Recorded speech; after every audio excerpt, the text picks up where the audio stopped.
मेरे tuition teacher जब भी किसी सुंदर लड़की को देखते तो वो जोर जोर से रोने लगते और झट से अपने कपड़े उतार कर खड़े हो जाते। इसी डर से उनके घर वाले उन्हें घर से बाहर नहीं जाने देते और वो घर पर ही लड़कों को ट्यूशन पढ़ाते थे।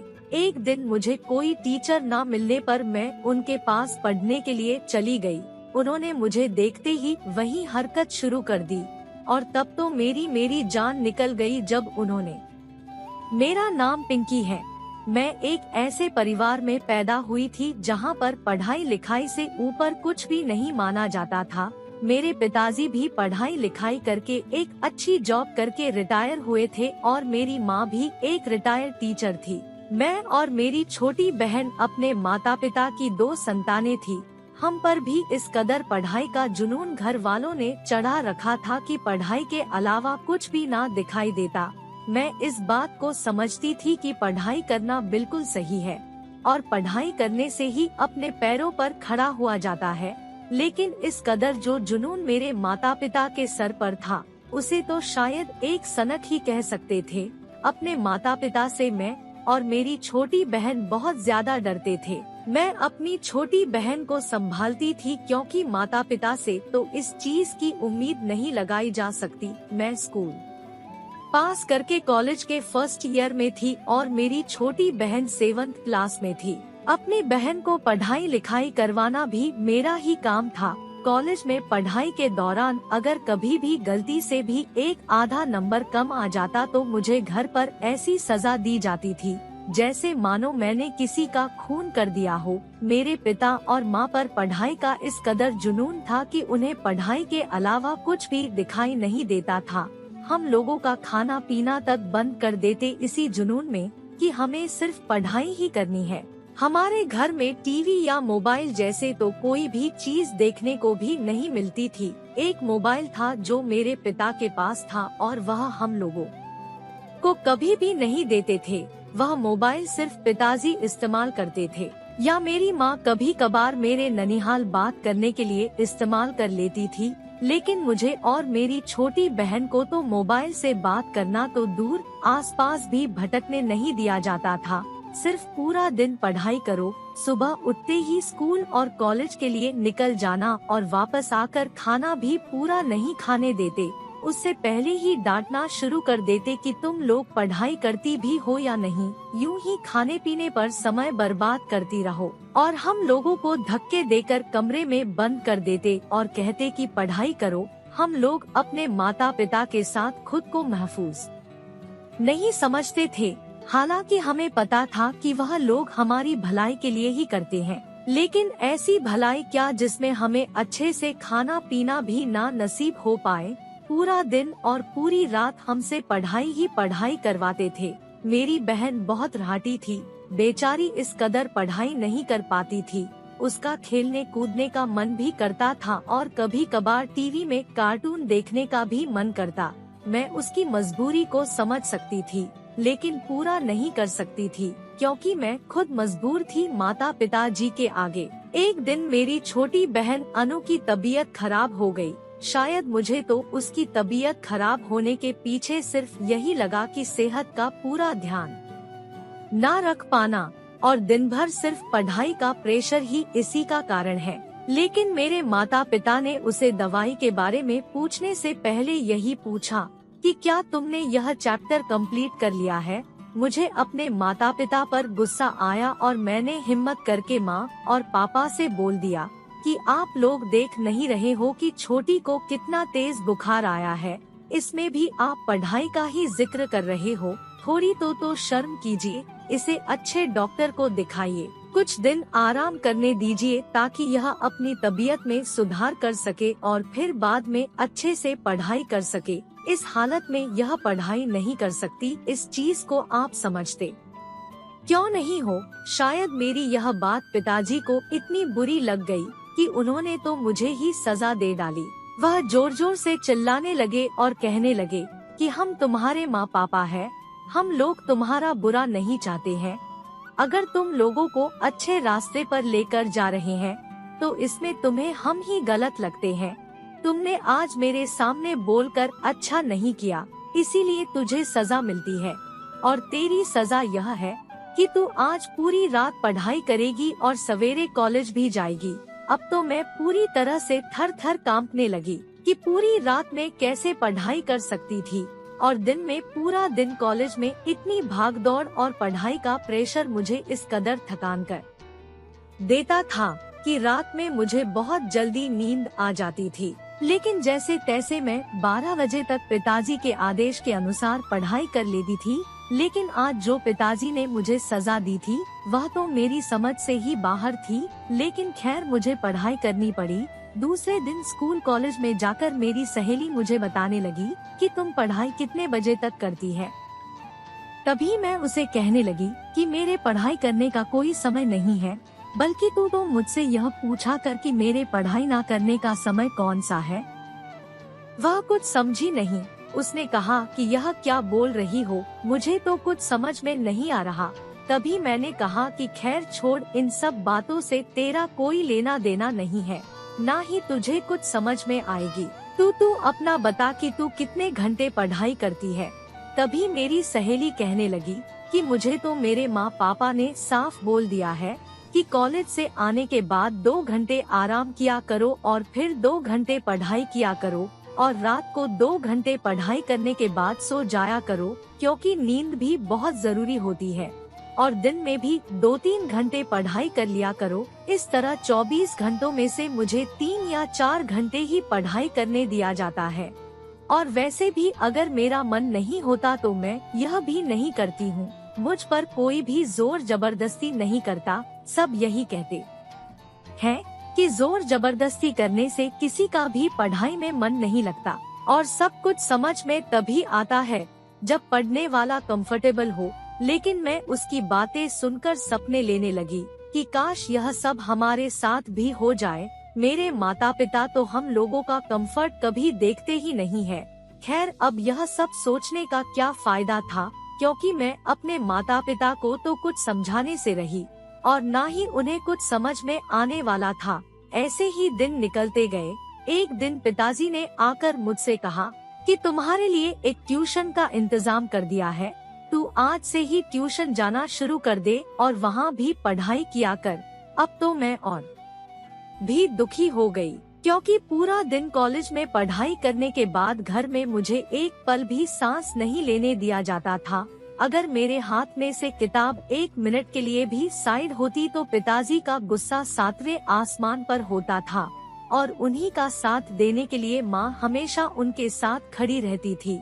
और अभी ये ट्यूशन का झमेला, मैं तो पूरी तरह से तंग आ चुकी थी। लेकिन मैंने पिताजी को हाँ कहते हुए अपनी गर्दन हिला दी और अपना बैग लेकर ट्यूशन के लिए निकल गई। आज ट्यूशन का पहला दिन था, इसीलिए मुझे पिताजी छोड़ने गए और वहाँ पर अच्छे से बैठा कर वापस आ गए। अब मैं रोज ट्यूशन जाने लगी, लेकिन इस ट्यूशन के अंदर मुझे बहुत ही सुकून मिलता था, क्योंकि जो ट्यूशन टीचर थी वह 2 घंटा पढ़ाई के दौरान आधा घंटा हम लोगों के साथ बातें किया करती थी और हम लोगों को मस्ती करने के लिए बोल देती थी। ट्यूशन में मेरी नई सहेलियां भी बन गई, जिनके साथ मैं आधा घंटा सुकून से बातें करती और अपने मन को हल्का करती थी।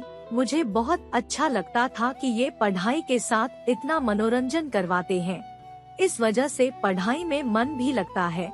लेकिन जब यह बात पिताजी को पता चली तो उनका तो आग बबूला होना बनता ही था। उन्होंने मेरा ट्यूशन जाना बंद करवा दिया और बोला कि इस ट्यूशन में तू नहीं जाएगी, क्योंकि यहाँ पर तो पढ़ाई नहीं बल्कि बच्चों के साथ मनोरंजन किया जाता है। हम लोगों के पैसे वेस्ट होते हैं, तुम्हारा टाइम वेस्ट होता है, पढ़ाई कुछ करवाते नहीं है, बस हंसी मजाक करते रहते हैं।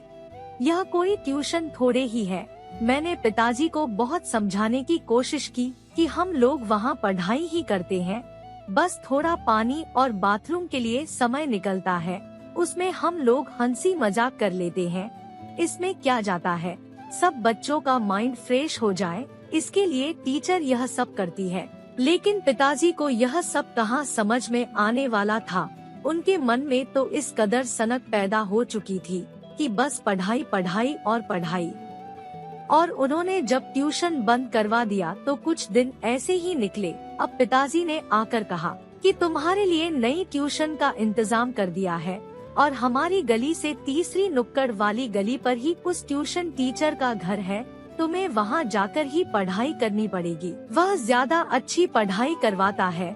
दूसरी ट्यूशन टीचरों की तरह हंसी मजाक नहीं करता, ना ही बच्चों के साथ मनोरंजन करता है।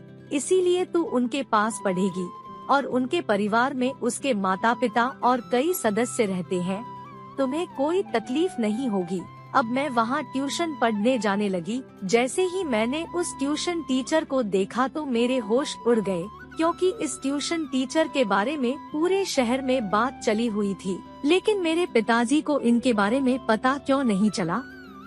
दरअसल उस ट्यूशन टीचर की एक आदत थी कि जब चली आई हो, मैंने उनकी माँ से कहा कि मुझे सब पता है, लेकिन मैं अपने पिताजी के आगे मजबूर हूँ।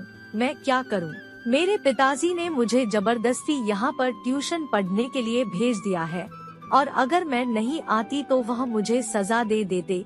हम लोगों को बात करते हुए उस ट्यूशन टीचर ने नहीं देखा था, क्योंकि वह उन लड़कों को पढ़ाने में व्यस्त था।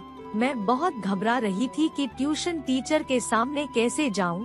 तभी उसकी माँ ने कहा कि बेटी तू घर पर चली जा और अपने पिता को सारी बात बता दे। लेकिन मेरे मन में पिताजी का डर इस तरह फैला हुआ था कि मैं उनके सामने कुछ भी नहीं कर पाती थी।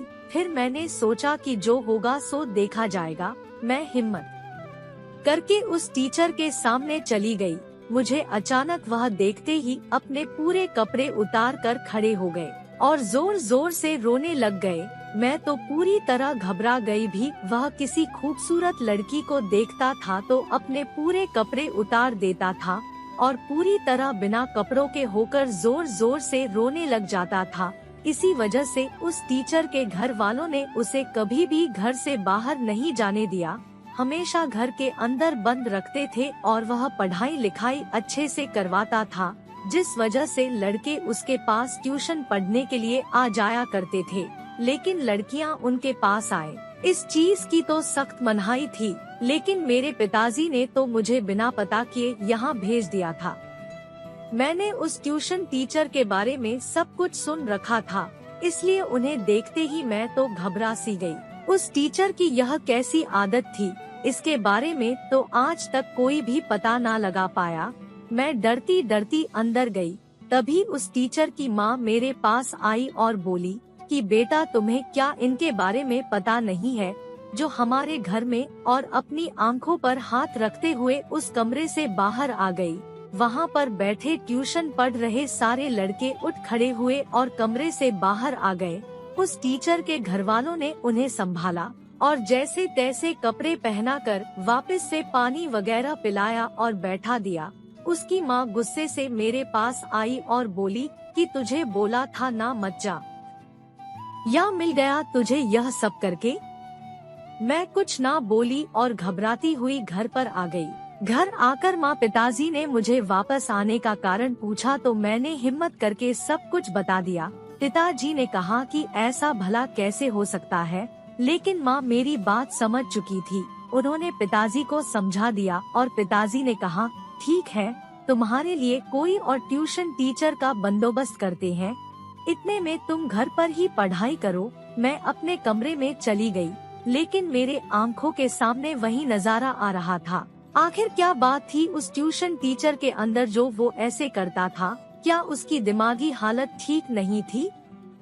तभी मेरे मन में आया कि अगर उसकी दिमागी हालत ठीक नहीं होती तो क्या वह इस कदर बच्चों को पढ़ाई करवा पाता? मेरे मन में बहुत से सवाल पैदा हो रहे थे और मैं खुद ही उनके जवाब दिए जा रही थी। लेकिन मेरे मन में एक विचार आया कि क्यों ना सब कुछ पता लगाया ही जाए। तभी मैंने सोचा कि क्यों ना उस ट्यूशन टीचर की माँ से जाकर पता लगा लिया जाए। लेकिन मैं उनके घर पर नहीं जा सकती थी, क्योंकि वह टीचर पूरा दिन घर पर ही रहते थे। अगर दोबारा उन्होंने ऐसी हरकत कर दी तो ना मैं खुद को माफ कर पाऊंगी, ना ही उसके घर वाले मुझे। इसीलिए एक दिन जब मैं कॉलेज जा रही थी तो उसकी माँ मुझे रास्ते में दिखाई दी।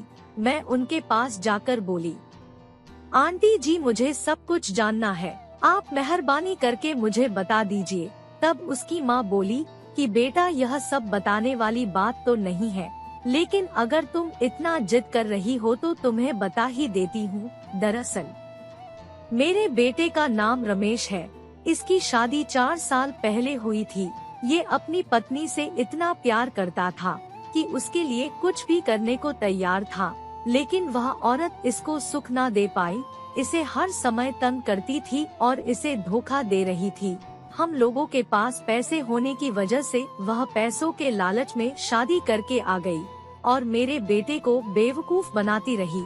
एक दिन जब उसके हाथ में सारे पैसे लग गए तो उसने मेरे बेटे को नंगा करके पीट दिया, पूरे कपड़े उतारे और उसकी बहुत पिटाई की और यहाँ से भाग गई।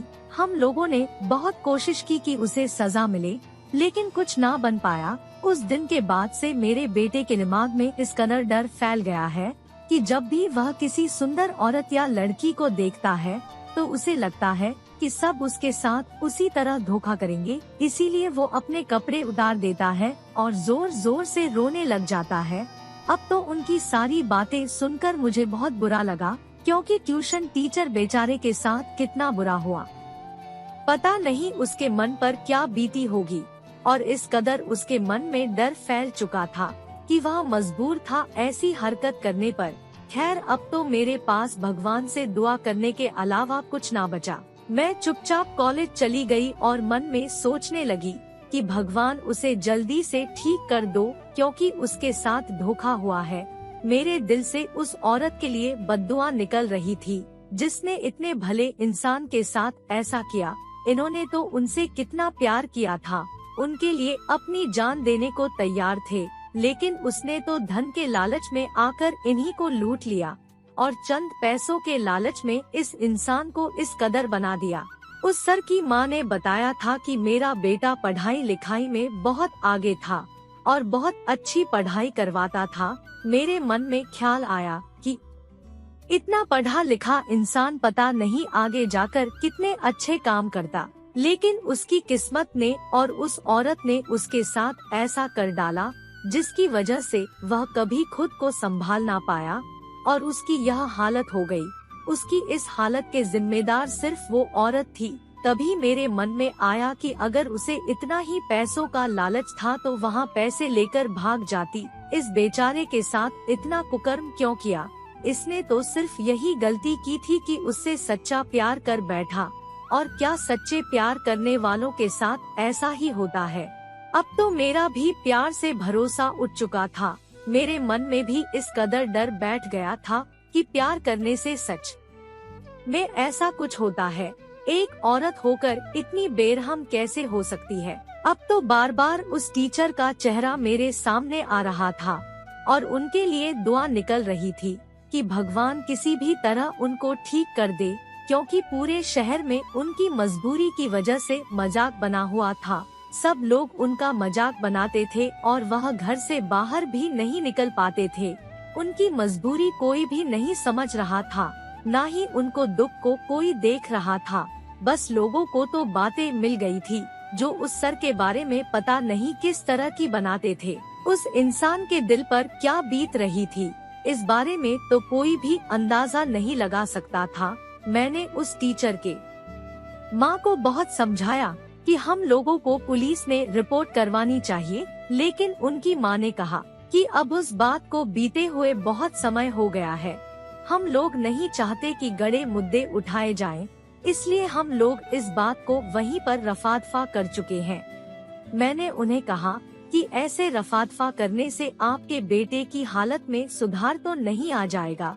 वह औरत आपके बेटे के साथ ऐसा करके गई है, कल को वह किसी और के साथ ऐसा करेगी।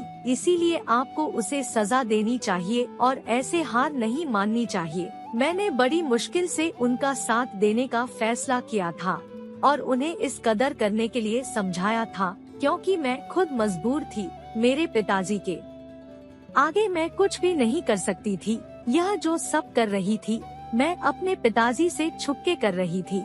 मेरे परिवार में किसी को भी पता नहीं था कि मैं इस कदर उस टीचर को इंसाफ दिलाने में लगी हुई हूँ।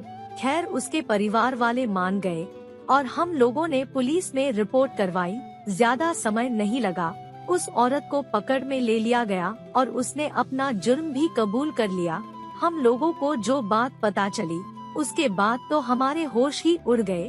हमें पता चला कि उस टीचर के बाद उस औरत ने 3 लोगों के साथ और ऐसा किया था।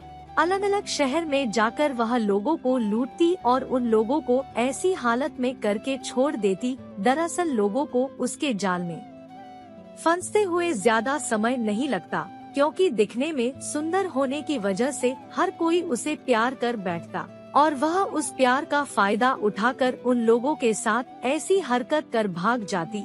अब उस औरत को कड़ी से कड़ी सजा मिल चुकी थी। जब यह बात मेरे घर वालों को पता चली तो मेरे पिताजी का गुस्से के बजाय मेरे ऊपर सम्मान आ गया। मुझे तो डर था कि जब पिताजी को पता चलेगा तो वह तो मुझे मार ही डालेंगे। वह तो यही कहेंगे कि तू अपनी पढ़ाई लिखाई से ध्यान हटाकर यह किन कामों में पड़ गई है।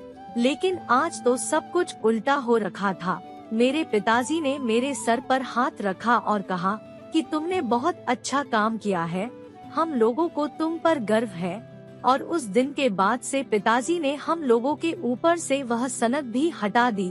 अब हम लोगों पर इतना प्रेशर नहीं डालते थे। हाँ, पढ़ाई लिखाई के लिए बोलते थे, लेकिन जितना हम कंफर्टेबल हो पाते थे उतनी ही देर। और हम दोनों बहनों का बड़ी ही अच्छी तरीके से ख्याल रखने लगे थे। मैं भगवान का धन्यवाद कर रही थी कि मैंने उस टीचर का भला करवा दिया और भगवान ने मेरा भला कर दिया। मैं टीचर की हालत तो नहीं बदल सकती थी, लेकिन उन्हें इंसाफ दिलवाने में मैं कामयाब रही। जब पूरे शहर में ये बात फैल गई कि उस टीचर के साथ ऐसा कुछ हुआ है, तो सब लोगों ने अपनी सोच को बदल दिया और उस टीचर को सम्मान से देखने लगे। पहले जो भी लोगों ने उनके बारे में गंदी बातें बनाई थी वो सब बदल चुकी थी। सब लोग टीचर को मान देते और उनके साथ अच्छे से पेश आते। शायद भगवान की दया और डॉक्टर के अच्छे इलाज की वजह से अब उनके मन से ये डर धीरे धीरे निकलने लगा था और उनकी हालत में सुधार आने लगा था। जब ये बात मुझे पता चली तो मेरे चेहरे पर एक सुकून भरी मुस्कुराहट आ गई। तो दोस्तों, ये थी हमारी आज की कहानी। उम्मीद करते हैं कि आपको पसंद आई होगी। वीडियो को लाइक कर दीजिए और चैनल को सब्सक्राइब कर लीजिएगा। और हाँ, कमेंट बॉक्स में अपनी कीमती राय जरूर दीजिएगा। मिलते हैं आपसे अगली वीडियो में, तब तक के लिए धन्यवाद।